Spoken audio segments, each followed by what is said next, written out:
Welcome to the Seven Figure Leaders podcast. This podcast was created to celebrate the success stories of seven-figure business owners, giving them a platform to share their insights and lessons learned in order to inspire other business owners. As well as that, it's an opportunity to build new connections. So if you're a seven-figure business owner or someone who works with seven-figure business owners and you're looking for introductions to potential stakeholders, strategic partners and clients, I'd love to hear from you or have you on as a guest and see if I can help make those connections for you. Just go to synergycfosolutions.co. That's synergycfosolutions.co and click podcast. And there you'll find the link to apply.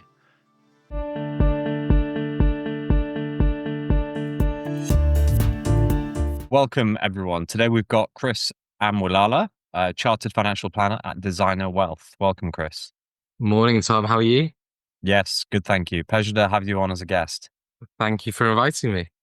So why don't you give us a little bit of background as to who you are and what you do? Cool. So I am a chartered financial planner, a fellow of the Personal Finance Society, and a registered life planner. I accidentally fell into financial planning. My undergraduate degree was in pharmaceutical sciences. I then went to go do a master's degree in business management. And then I came back during the summer term where we're just writing a 15,000 word dissertation where there were no lectures. And one morning, my mother, the office manager back then, dismissed somebody. I came to help her out, and that was 11 and a half years ago. So purely by accident is where I found myself. Our parent company decided to invite me onto their first intake of their graduate scheme. So I got my level 4 diploma in financial planning very, very quickly. And the ball just kept on snowballing in technical. And I was like, well, technical's cool, but I'm going to end up looking after people's life savings. Technical bit, the science bit behind it is great, but it's not where I want to be. So I sought out a former American financial advisor where his niche was psychiatrists. And he had decided to sell his practice and set up his own life planning course. And I became one of the youngest and one of the first 500 registered life planners in the world. And that's important to me because that is how I do financial planning. We will find out about your life, goals, ambitions, and dreams for the future and make your money fit that and work as hard as possible to help you achieve those goals. And my process for clients is let's do that bit first. We'll then do personal cash flow planning, which is colors and bar charts, no Excel, no 100-page reports. And then if needed, we'll then talk about the appropriate product. And because commission's been banned, me choosing between provider A, B, and C for whatever scenario we're looking at, I'm going to pick the one that's right for you and your plans, not for any other reason. So I think financial planning is a whole twist on the way that it used to be and maybe that it was perceived, but now it is really much a professional service designed to enhance your life, both now and for the future. Okay, brilliant. And is there any particular type of client that you work with the most? I really enjoy working with couples in their 50s. They probably own their own little family business and are really passionate about their kids and doing well for themselves and their future. Equally, I have a growing number of clients who are late 20s, early 30s. They've probably recently qualified into their professional career or just had a big pay rise, and they're living at home with mum and dad, probably getting a big tax bill and seeing money going out that they don't would like to have going out. And we can help organize their finances to keep more of that wealth for their future. Okay. So to help us all relate to what you're saying a bit more, perhaps if you could give us an example. So let's say a business owner in their 50s or a couple in their 50s that run a business. Have you got like an example you can share about, the types of problems that they're facing and what they're looking for, and then what the process you take them through and what you help them with? Yeah, of course. So initially I met a couple in their late 40s. They own, I think at the point, 3 different businesses. 2 were side hustles, not even remotely closely linked to what they wanted to do, but they were their passionate businesses and what they enjoyed. Their main business was cool. It was earning them all the money, bringing them what they needed to, but they'd lost the passion. They'd had some interest from companies down the supply chain, and they thought now it's time to exit. They've got 4 kids, all at private school, London-based, so big overheads on their monthlies for their lifestyle. So we looked at their finances both now and every single year until the youngest one reached age 100.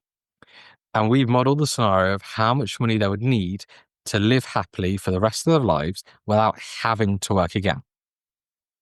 On that basis, we knew we needed an inflow of X, and we knew that X could be achieved by selling the business they didn't like. So we approached some companies for valuations for the business. We approached some solicitors who can perhaps help structure a deal, and we put that package together, and they got what they asked for in terms of the asking price, which is a bit more than what they needed to live happily ever after, net of entrepreneurs relief and taxes, etc., etc. And they sold their business. They then turned 50. I think, yeah, 49, 50. So they just turned 50, got a whole load of cash in the bank, and we decided to help implement investment strategies to suit their lifestyle and preference going forward. And now they have spent maybe 6 holidays in the last year. 2 of the kids have finished uni, 2 of the kids are joining uni, and they are considering buying more and more properties as their preferred investment choice, but not just in the UK now, also in Dubai, where they're going to spend more of their time. So they're having a better quality of life. Their kids see their parents feel a lot more stressed. The gentleman of the couple, he had some health conditions. Now he doesn't have the business. He has a lot more time to invest into his health, his fitness, his cooking.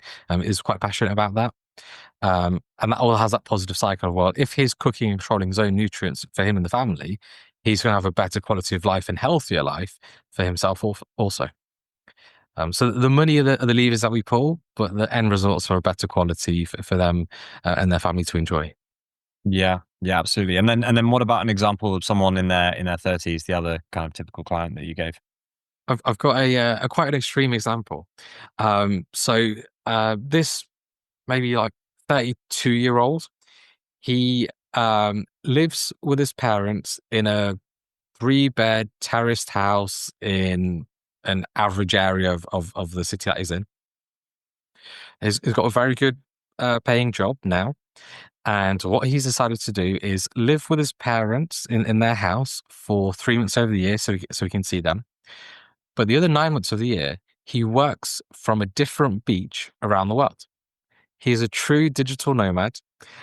He earns well. He experiences life as a single young 30-year-old, but still has those close connections to family and ties for his future. With that example, with his earnings, because he has a limited company, he can take his salary and dividends. We've devised a strategy where he takes his salary and dividends, for example, up to the high rate threshold.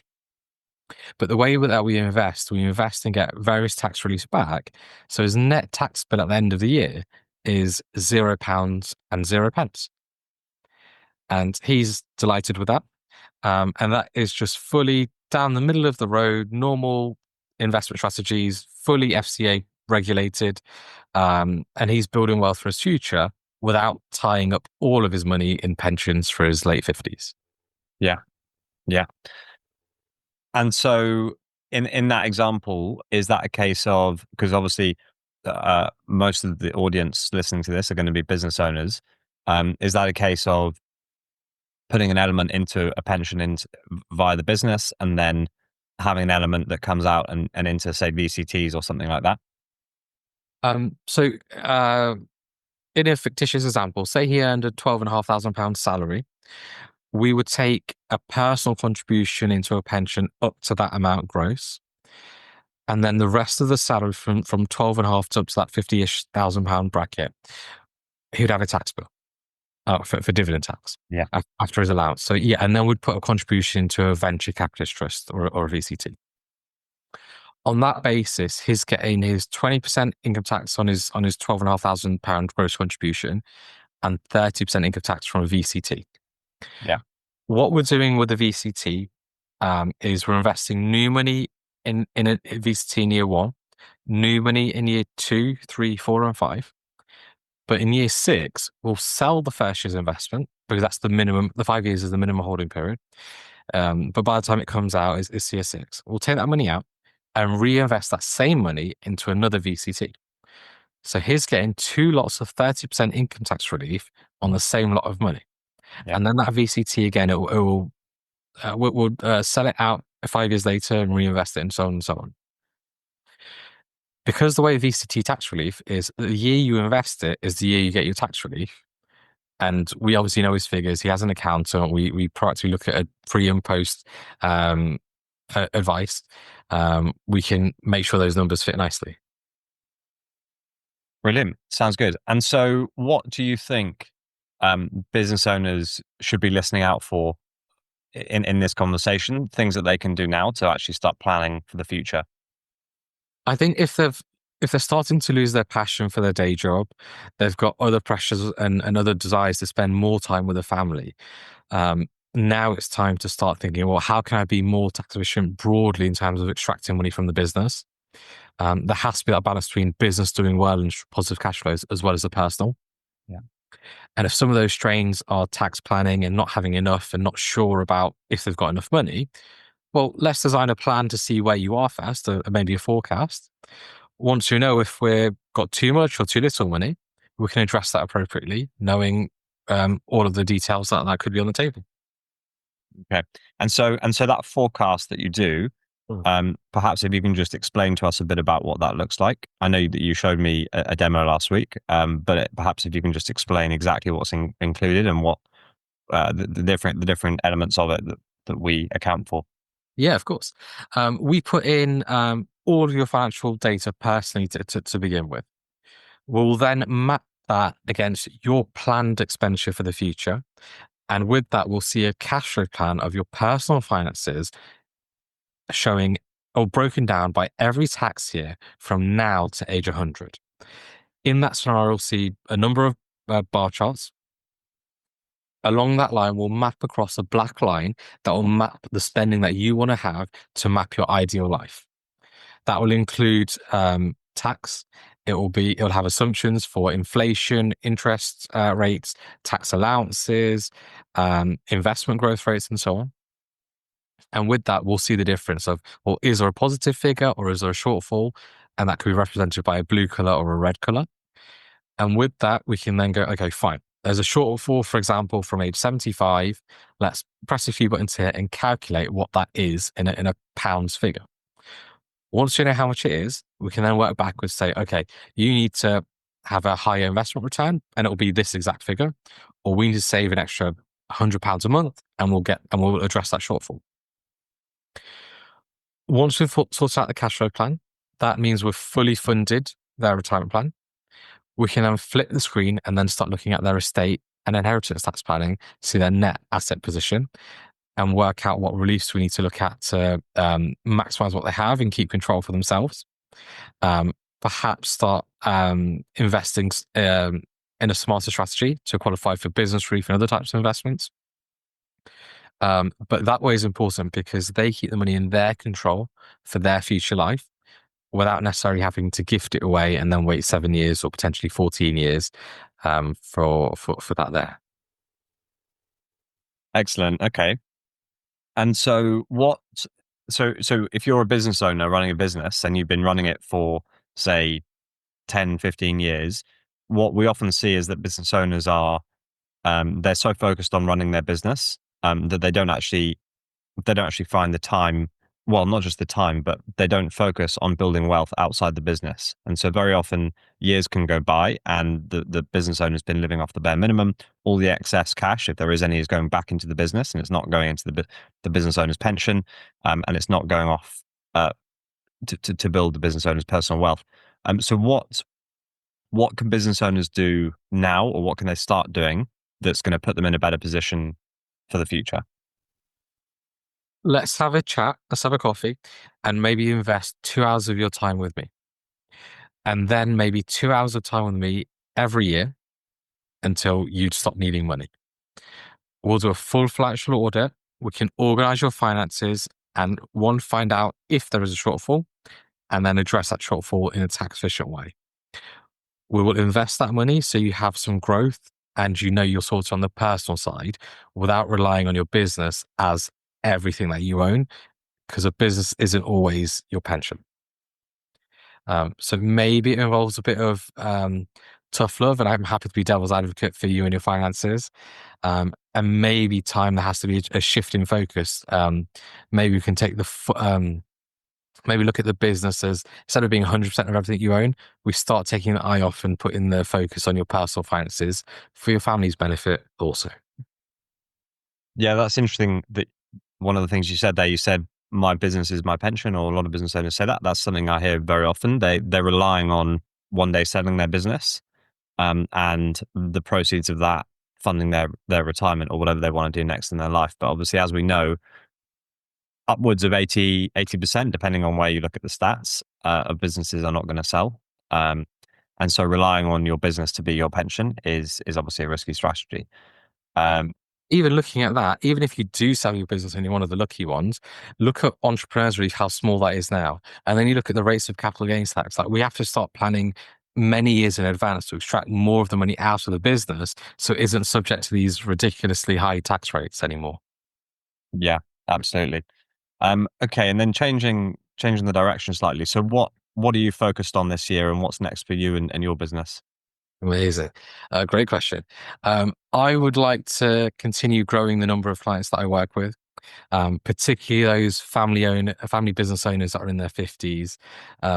Seeing them transition from busy individual, stress, no time in the week to do anything they want to do, to actually enjoying themselves a little bit, having a smile and the weight coming off their shoulders. That joy, that realization in their face is what I love to deliver. So more of those, building a stronger personal brand myself is something I want to do to help assist that also. And yeah, just being in a happy place, finding that medium myself, as well as working with the right type of clients, and bringing joy to as many people as possible. Okay, brilliant. And are you working on your own now, or are you building a team, or what does that look like? Yeah, we've got a small team. Um, I am the only client-facing financial planner. I love the client interaction, but I can't do everything, so I do have a team to help with some of the admin. They help with some investment analysis, research, and yeah, that's a good setup to have, I think. Okay, lovely. So if someone's listening and they've thought, right, I need to have a chat with Kris, what is the next step that they should take, and how do they do that? I'm on LinkedIn. Kris, Kris Amliwala and I'm there. Feel free to send me a message and we can have a virtual coffee, a chat, which will be at no charge to anybody. Okay, perfect. Well, we'll make it very easy for anyone listening to get in touch with you. We'll put a link in the notes. But Kris, pleasure to have you on as a guest, and wishing you all the best for this year. But Amazing. Likewise, Tom. Thank you. Kris Amliwala, Chartered Planner at Designer Wealth. Thanks for listening. As I mentioned at the beginning of the episode, this podcast was created to celebrate the success stories of seven-figure business owners, giving them a platform to share their insights and lessons learned in order to inspire other business owners. As well as that, it's an opportunity to build new connections. So if you're a seven-figure business owner or someone who works with seven-figure business owners and you're looking for introductions to potential stakeholders, strategic partners and clients, I'd love to hear from you or have you on as a guest and see if I can help make those connections for you. Just go to synergycfosolutions.co. That's synergycfosolutions.co and click podcast. On that page, you'll find the link to apply.